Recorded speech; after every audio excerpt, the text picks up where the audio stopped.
Second practice at the Dutch Grand Prix, and Lance Stroll suffered a big crash after locking up at turn 3. Yeah, he's just carried too much speed in there. Wow, look at the damage. And actually, he's quite lucky that he's potentially not hurt his hand there. Oh, gosh. Are you okay, Lance? Yeah, I'm fine. It was a big shame for the Canadian driver and the Aston Martin team, who were 3rd and 4th fastest earlier in the day.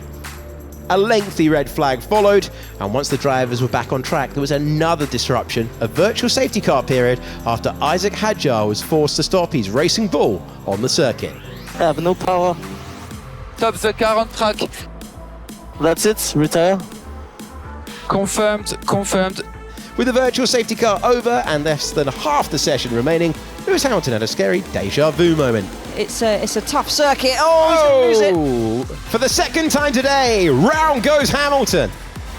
Kimi Antonelli dipped a wheel in the loose stuff exiting turn 13. The Italian rookie had missed most of FP1 after a full trip into the gravel left him beached, so he was keen to get some laps in. Unfortunately, he got in the way of Fernando Alonso early doors.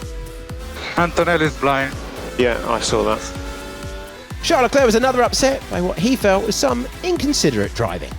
I mean, even if it's free practice, there should be something. He just doesn't care. Understood. But, as so often is the case, what's good for the goose is good for the gander. The man from Monaco upsetting old friend Alex Albon. I guess the Ferrari didn't see me.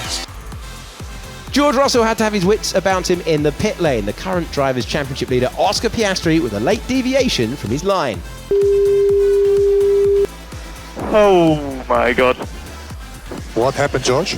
Piastri was turning into his box and I was passing on the left and then he just turned into me. As you can probably tell by the tone of my voice, I was not expecting that.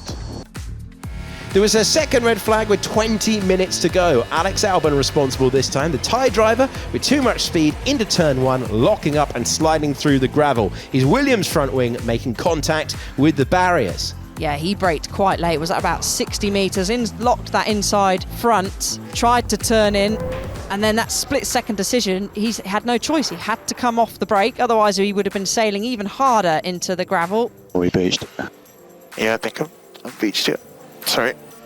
Ferrari have won the most Grand Prix in Zandvoort. 8 times they've graced the top spot, but never in the current era. Only Red Bull and most recently McLaren have that honour.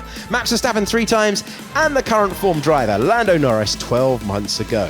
He was also on pole last year, and he was the fastest man on track in FP2 with a time of 1 minute 9.890, around 2/10 slower than his 2024 pole lap. Fernando Alonso continued his fine form to finish in second place, just 800ths back and splitting the McLarens. Then came Russell, Verstappen, Hamilton, Tsunoda, Leclerc, Colapinto and Hülkenberg. P11 for Oliver Behrman, and he was ahead of Antonelli, Bortoleto, Lawson, Ocon, Sainz, Albon, Stroll, Gasly and Isaac Hadjar.